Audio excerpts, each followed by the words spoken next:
Well, we're back, and we're in our second segment of Arabic and English.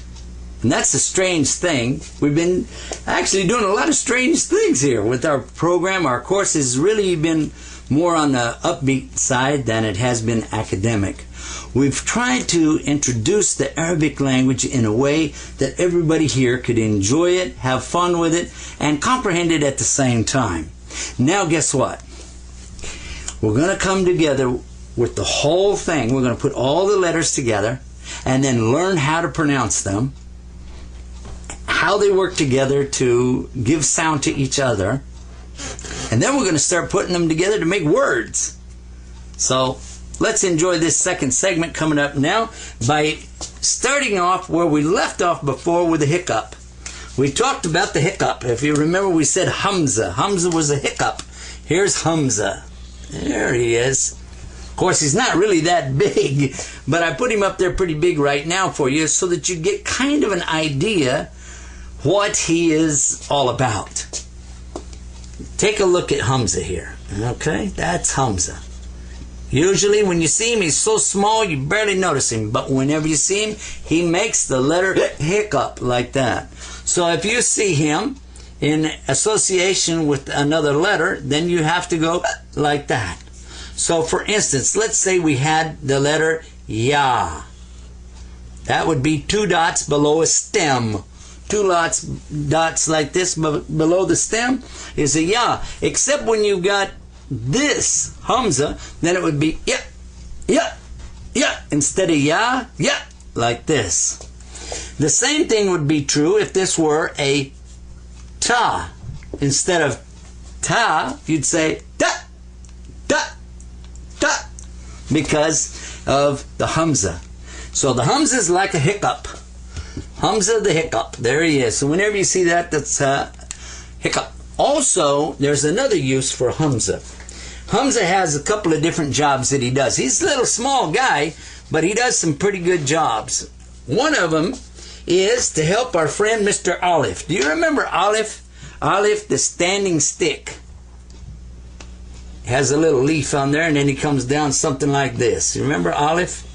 That's Aleph.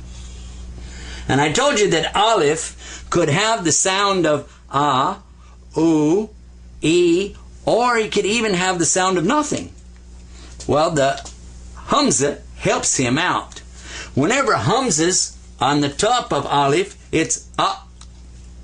But whenever Hamza is down below, underneath Aleph, let's put another Hamza down here now. See? You can't have two at once, so this one's going to have to leave. We're going to have to say goodbye to this Hamza. There he goes. Bye-bye. Now, this one down here gives him the sound of it. Before it was now it's it. Because when you get down here in the bottom, it's E. Below the line is E. Okay. Now, we said that there's a possibility of a U sound, because sometimes when Hamza's there, it'll have a little like this. And when you have that, that's a little wow is what it is. Remember the wow, the amazing guy? We're not through with wow, because we found out that wow does some other stuff too. Whenever wow becomes little small like this, like Hamza, he adds sounds. So this is oh, oh. That's ah. That's oh. And if it was down below, this would be it. So that gives you a little bit idea of some of the things that Hamza likes to get involved with. Now, while we're on the subject of about making these sounds, I want to show you something.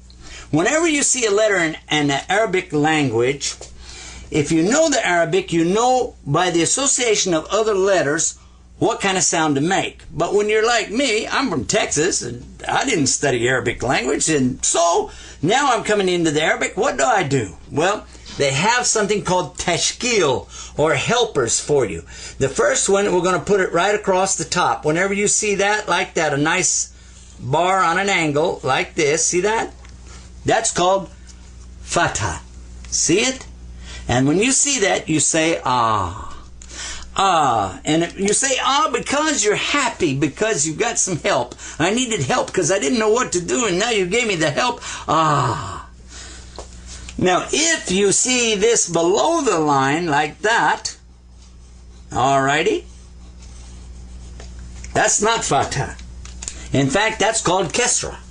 And kesra is pronounced E. So that's A and that's E. And you don't have them at the same time. So we're going to take Mr. A out of there. Goodbye. There he goes. And now we've got this kesra. So this is now E.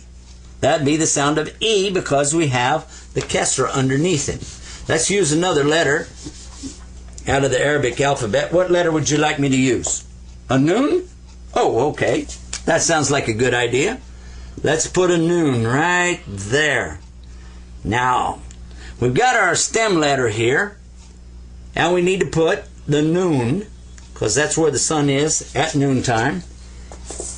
And now, if I put the kesra down below it, then I'm going to have the sound of E. And if I put the fatha above it, I'm going to have what sound? The sound of A. Let's do the kesra first. Kesra. So this becomes ni, ni, na, e. This is the same in English as an N and an E. Ni, ni, na, e. If we had a fatha over the top, like this, then instead of the E, this would be na, na. Fatha makes the sound of A, and kesra makes the sound of E. Na. Okay. Now that was pretty easy. But let's don't forget about our amazing friend, the wow. Because if you put a wow, a small wow, over the top of a letter, then it gives you the sound of ooh. You remember we talked about that wow has an amazing thing that he does with sound. And this is one of them. He goes ooh, ooh. Sometimes he goes wah, and sometimes he goes woo. He's got three things that he does like that. Wah, and ooh, and woo.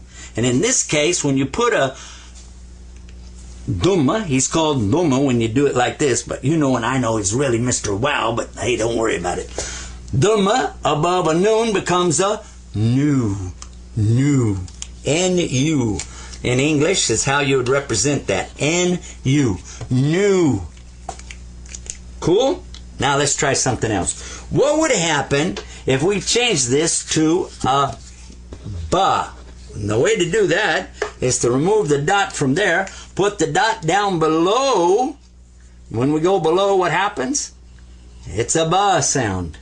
But then, does that change anything? Only thing it does now, it does change the first letter. So this becomes boo. Don't get scared. Boo.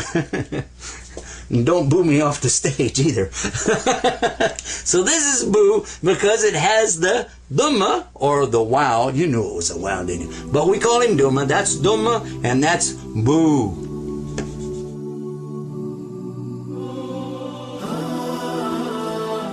Master the Arabic language with the Arabic Teacher app. Available now in the Google Play Store. Click the link below.